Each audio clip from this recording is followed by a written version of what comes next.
Buenos días, Aldemar, buenos días, Fabio, invitados, compañeros de la cabina de ahí de Vivo las Noticias y todos los oyentes que nos acompañan, pues hoy martes, ya escasos 5 días de las elecciones del 11 de marzo, donde Colombia va a elegir un nuevo Congreso. Ojalá que un nuevo Congreso, que un nuevo presidente lo aproveche y que los que están hablando en las calles, en las emisoras, en los auditorios, realmente puedan cumplir lo que tanto anuncian, porque la gente dice, hablan muy bonito, pero cuando llegan al Congreso cambian toda la retórica porque emplean otra. Entonces, bien importante ser coherentes en el discurso y cuando se llegue al Congreso. No me cabe duda que las personas que están en cabina, pues, son personas honorables y que yo creo que salen elegidas, cumplan todo lo que anuncian. El tema de hoy, que tiene que ver mucho, porque ya hemos dicho, Aldemar y Fabio y oyentes, que el tema de la corrupción por parte de la política, pues ya sabemos cuál es, la mermelada, pues que el político consigue con recursos del gobierno nacional, municipal o departamental, y va y le lleva a la obra, y de ahí se pega, pues, de una parte. Lo otro, las PFs, o sea, los contratos de prestación de servicios, que el domingo el periódico El País sacó un amplio informe donde muchos quedan mal parados, pues, y creo que quedaron cortos en el periódico El País porque se especula que hay algunos candidatos que tienen hasta 3.000 pesos. Usted se imagina, Aldemar, Fabio y oyentes, 3.000 pesos que le pidan a cada trabajador como mínimo 50 votos. Ahí hay asegurados 15.000 votos. Estamos hablando de la corrupción por parte de los políticos. También que hay funcionarios que son obligados de ciertas dependencias a votar, obligados a votar, porque la administración les exige que tienen que votar por X candidato. Eso también es corrupción. Y pues lo más grave es que los políticos hoy en día compran a los ciudadanos. ¿No les parece que me he dado la tarea de recorrer muchas partes de la ciudad de Cali? Y he llegado a casas y me he sentado, me he tomado un tinto, en otras he almorzado y en otras me ha cogido la noche. Y les pregunto, y me dicen, y yo les digo, ¿cómo va las elecciones? ¿Cómo ven lo del domingo? Unas me han dicho, no, muy bien, vamos a votar por X persona. Nunca le influyo a nadie para que cambie de decisión. Pero ¿saben qué es lo más aterrador?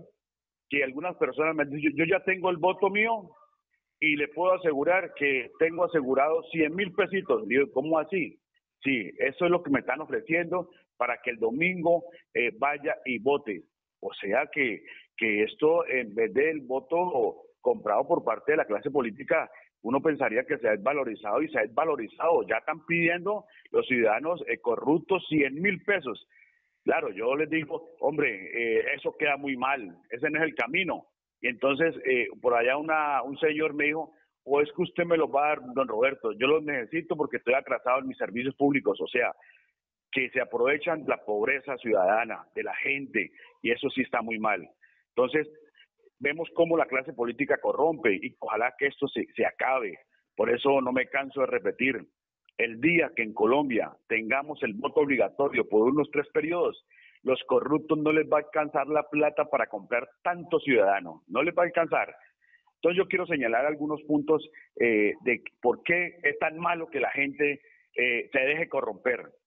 Recuerden, ciudadano, cuando usted le recibe plata a un político, está haciendo una transacción económica criminal. Tómelo así y nunca se olvide, está haciendo una transacción económica criminal. Porque el que compra un voto para hacerse elegir es un criminal. Ahora lo voy a detallar por qué. Entonces, resulta que si un ciudadano vende el voto, ahí está el señor Armando, que es abogado, está violando el Código Penal, la ley 599, que habla fraude al sufragante, y incurrirá en cárcel. Eso a la gente no se le puede olvidar. Y además se convierte en delincuente, cómplice de los bandidos. Su voto le va a dar la oportunidad a un malhechor de administrar los recursos de la salud, de la educación, de la cultura, de la vivienda y muchos otros que le corresponden a usted y a su familia. Entonces, yo creo que este camino es el más cerrado y pasa a ser, como lo digo, un cómplice cómplice de este bandido. Y recuerde también, usted pierde sus derechos. Es una de las consecuencias inmediatas, se da la pérdida de sus derechos ciudadanos. Pierde el derecho a la justicia, a la réplica, al reclamo, a la aclaración, al vender su voto. Usted se convierte en cómplice, no lo olviden. También tenemos es que así como hablamos al demás, Fabio, oyentes, que hay estructuras criminales dedicadas a la extorsión, al robo, al sicariato, también hay estructuras políticas delictivas. Al delincuente que usted le vendió el voto ciudadano no está solo, hace parte de una organización directiva electoral, o sea, es una estructura delictiva electoral, es una forma como una pirámide donde usted encuentra al final de la base, en el fondo, a otras personas muy destacadas y muy renombradas, que no salen a comprar el voto, sino que ellos mandan a unas personas de su confianza, pues, a comprar la votación. Entonces hay que tener en cuenta eso, que estas personas tienen una estructura delictiva criminal electoral, y usted piensa que está haciendo las cosas bien, y estas personas siempre van a quedar por encima de usted en la organización electoral, y muchos de ellos se van a convertir en secretarios de despacho, en contadores, en auxiliares, en consultores, en empleados, en conductores, porque se aprovecharon de usted, le compraron el voto y como son de confianza del candidato, van a ocupar por estos privilegiados. Tenga en cuenta eso, que al final de la pirámide usted es el más afectado. Por eso mi mensaje contundente, por más necesidades, no venda su conciencia, que eso no lo lleva a nada, pero sí le va a permitir a unos criminales llegar al Estado a saquear todo. No vamos a hacer recorridos por la costa porque el solo departamento de Córdoba es un ejemplo nacional, y que eso que está ocurriendo allá, donde hay cartel del bastón, del SIDA, de la homofilia, cartel de todo hay allá, y que apenas comience nuestra justicia a operar, van a encontrar que carteles de eso hay en todos los departamentos, y eso sí sería gravísimo, porque para nadie es hoy en día desconocer que es que la gente se elige y llegan a los cargos, ¿es a qué? A enriquecerse. Y yo lo digo muy satíricamente, el señor Roberto Gerlain, el senador conservador, duró 50 años en el Congreso de Colombia, 50 años. Se demoró tal vez 50 años en construir una estructura electoral, puede ser que haya construido una estructura de dinero, pero se demoró 50 años. Hoy en día, la gente que entra a la política quiere en 4 años, ¿qué hacer? Armar una estructura criminal de recursos y volverse millonarios de la noche a la mañana. El claro ejemplo, Alejandro Líos, vea, se robó 80.000, devolvió 4, condenado a 5 y en 2 años está en la calle. Entonces, eso es lo que la gente hoy en día está odiando. Entonces, tenga mucho cuidado. Miren, la rentabilidad. Un criminal no gobierna, un criminal delinque. Al vender su voto, las necesidades que apremian su entorno físico y social serán desatendidas como consecuencia de eso. Entonces hay que tener en cuenta, el que compra el voto es un criminal. El ciudadano que lo vende también es cómplice de un criminal. O sea, el ciudadano que acepta que su voto sea comprado también se convierte. Porque es que el que compra un voto, él no va a gobernar, él no va a hacer leyes, él no va a legislar. ¿Él qué va a hacer? O sea, enriquecer su patrimonio. Y entonces sus necesidades no serán atendidas. Y usted después no se podrá quejar, porque ¿a quién se le va a quejar? Si a usted le pagaron por una transacción criminal. Entonces, el valor de la propiedad decaerá, la calidad de la educación se verá reducida, será mediocre, los servicios de salud como los tenemos hoy en día, como señala candidato Murgueditio, que dice que la salud en Colombia pues va mal en camino, eso lo sabemos todos, no es sino mirar todas las mañanas la gente haciendo cola y la mitad de los ciudadanos cuando salen tristes, los mandan a citas de 3, 4 meses, los medicamentos no hay, si lo mandan a otros sitios, allá no los encuentran y comienzan a padecer los ciudadanos. Entonces hay que ver todas esas cosas que hoy en día puede ocurrir cuando la gente vende su voto. Y esto al final podemos decir que puede resultar como el dominó, o sea, un efecto así.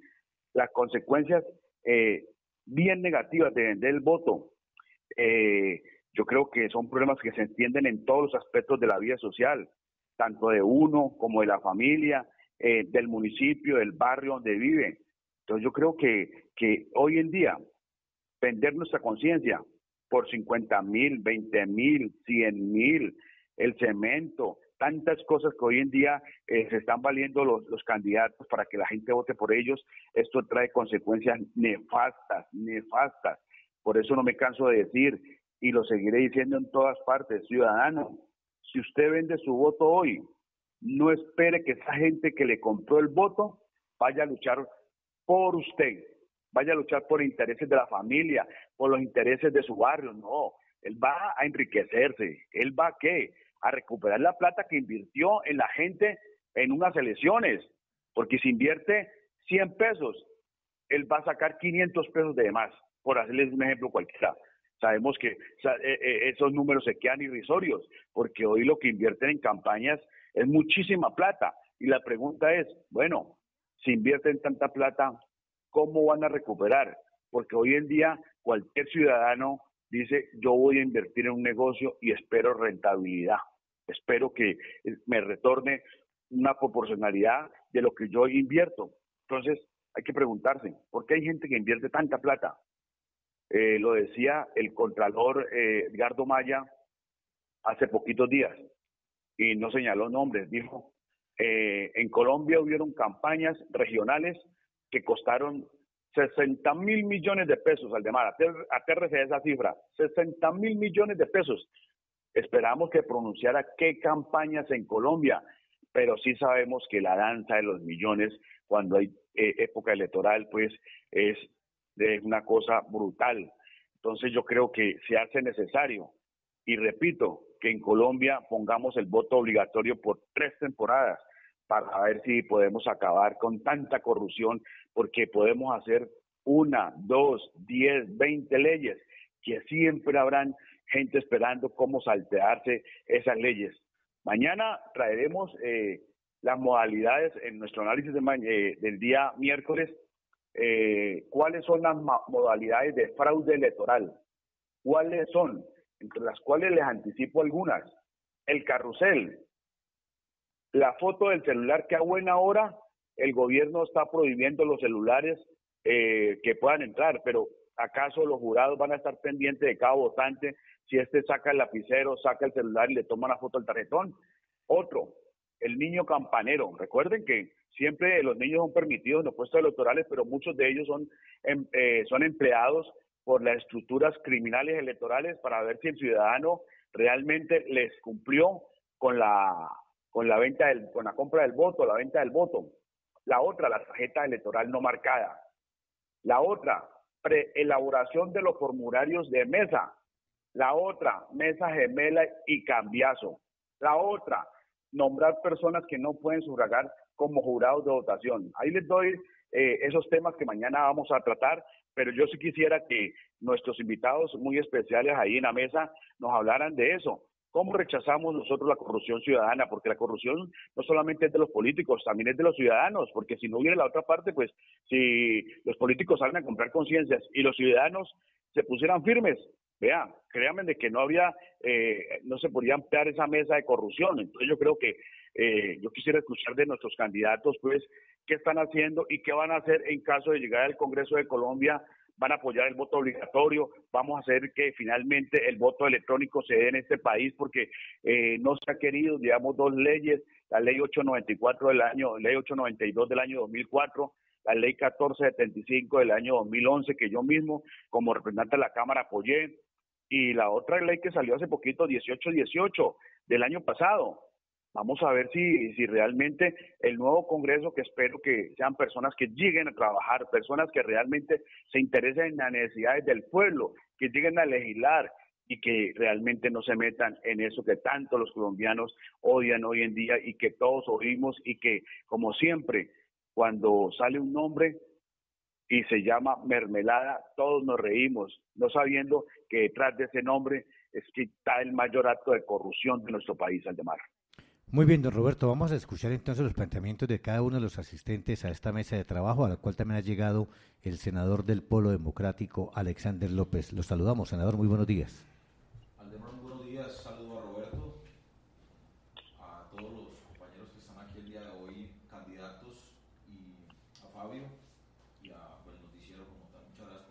Comencemos con cada uno de ustedes. Este tema que ha colocado en tela de juicio don Roberto es la corrupción ciudadana. Sabemos que hay llamados líderes prepagos que andan con listados, en libros ya está amarillentos, con nombres de personas, cédula y sitios donde votan, pidiendo entre 50, 80 y 150.000. Don Roberto habla de las empresas criminales de la corrupción en época electoral.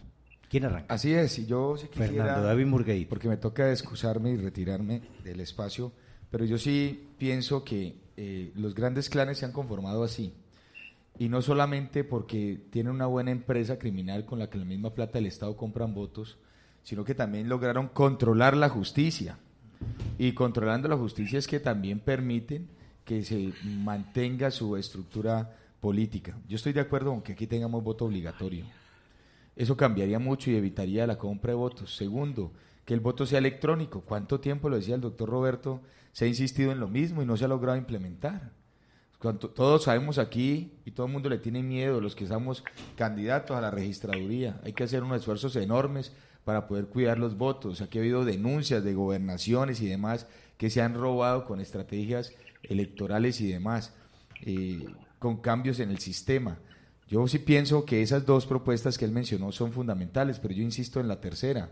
Tenemos que lograr que los órganos de control y de justicia sean seleccionados por méritos, y tiene que ser un ente internacional que esté por encima de los intereses económicos y políticos de Colombia, para garantizar que los mejores hombres y las mejores mujeres, los más íntegros, lleguen a impartir justicia en este país.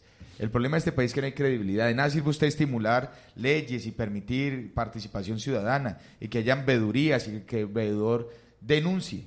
Pero ¿de qué sirve si no pasa nada? Yo le daré un ejemplo. Yo hice una denuncia porque el contralor de Jumbo, que se ha dedicado a perseguirnos, es el abogado personal del actual alcalde. Llevo más de un año que hice esa denuncia. Más de un año y no ha pasado nada. Entonces simplemente yo me alío con el senador que influye en esa procuraduría, voto por él y se acabó el problema y se entierran los procesos. Y eso es parte de las dificultades que tenemos nosotros en este país, la politización de la justicia. Yo esas propuestas, la verdad es que insistiría mucho. Sin duda alguna también aumentar las penas contra los delitos contra la administración pública y delitos de corrupción. Ese sería mi aporte. Le recuerdo a todos los oyentes, soy el médico Murgueitio, Fernando David Murgueitio, dentro del Partido Liberal con el número 18.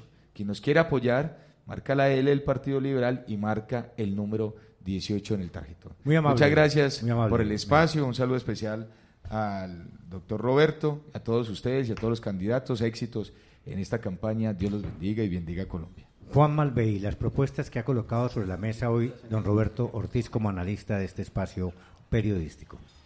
A Roberto un saludo y a todos los compañeros de la mesa de trabajo. Doctor Roberto, yo tengo un tema particular con el voto electrónico. Yo no soy un promotor del voto electrónico. En varios países hicieron voto electrónico y se echaron para atrás. ¿Qué preocupación tengo yo con el voto electrónico? A nuestros oyentes. Cuando fui coordinador nacional de regiones y de los días electorales del Centro Democrático, en diferentes elecciones nos hemos dado cuenta de los errores que suceden a lo largo del conteo de votos. Y lo único que garantiza algún tipo de trazabilidad es el voto físico. Un arreglo en sistemas electrónicos, ahora con la capacidad que se tiene de manipular los sistemas tecnológicos, me preocupa mucho. ¿Qué capacidad vamos a tener para verificar que los votos son como votó la ciudadanía cuando una persona tiene la capacidad de alterar los sistemas tecnológicos?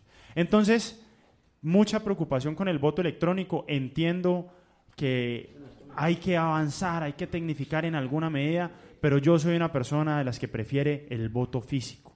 Que cuando se dan los reconteos, tengamos la posibilidad de abrir las mesas. En el año 2014, la registraduría nos dijo a nosotros, el Centro Democrático, que teníamos 19 curules. Gracias al proceso que desarrollamos en ese momento, en cabeza nuestra, tuvimos la posibilidad de recuperar la curul 20, pero ¿qué hubiera sido de nosotros si no hubiéramos tenido la capacidad de ver uno a uno de los votos? Entonces tengo esa preocupación. En el tema de la corrupción, vuelvo y lo digo, cero tolerancia con la impunidad. Un país que tiene 95% de impunidad No puede empezar a hablar de desarrollo en ningún sentido si cada peso que se llega al Estado, alrededor del 23% se pierde en corrupción y burocracia, el proceso burocrático. Entonces, aquí hay que hablar de corrupción y de impunidad a todo lo largo y ancho. No puede ser que para unos haya impunidad, para otros quizá no, y revisemos caso a caso. No, cero tolerancia con la corrupción, cero tolerancia con la impunidad. El mal ejemplo del gobierno Santos y la impunidad son parteras de nuevas violencias.